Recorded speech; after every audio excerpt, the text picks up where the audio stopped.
Hi friends, welcome to my YouTube channel journey with Jagadish. ప్రతిరోజు ఉదయం లేవగానే ఇంటి పనులు, పిల్లల పని, మన పని, ఇలా ఒక్క నిమిషం కూడా విశ్రాంతి లేకుండా మా వైఫ్ ఎంత కష్టపడుతుందో నేను దగ్గరుండి చూస్తున్నాను.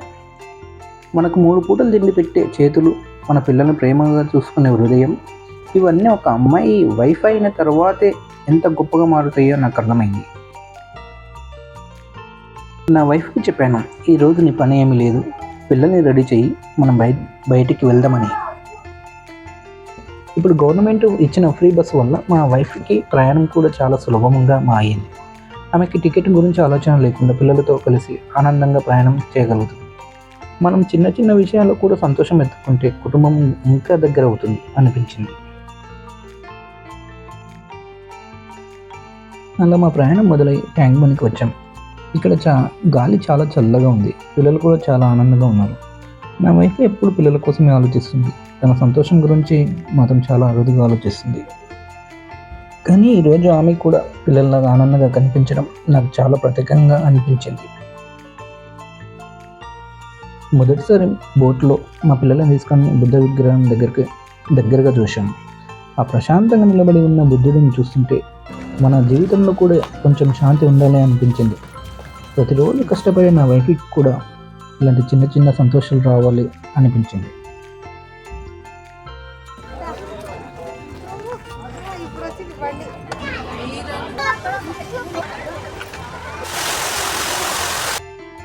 తర్వాత మేము తెలంగాణ సెక్రటరియట్ను చూశాను. ఇక్కడ తీసుకున్న చిన్న చిన్న నిర్ణయాలే మా పిల్లల భవిష్యత్తుపై ఆధారపడి ఉంటాయని. మేము తీసుకెళ్ళిన హోమ్ ఫుడ్ ఇక్కడే కూర్చొని ఫ్యామిలీతో కలిసి తిన్నాము. ఫ్యామిలీతో కలిసి తిన్న ఈ చిన్న భోజనం కూడా చాలా స్పెషల్గా అనిపించింది.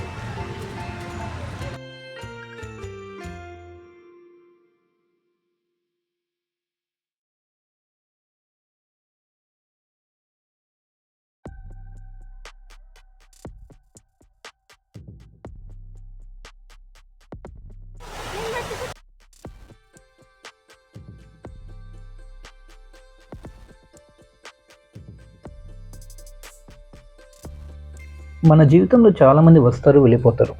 కానీ మనతో ప్రతి కష్టం, ప్రతి సంతోషం పంచుకునే ఒక్కరే ఉంటారు. ఆమె మన వైఫ్.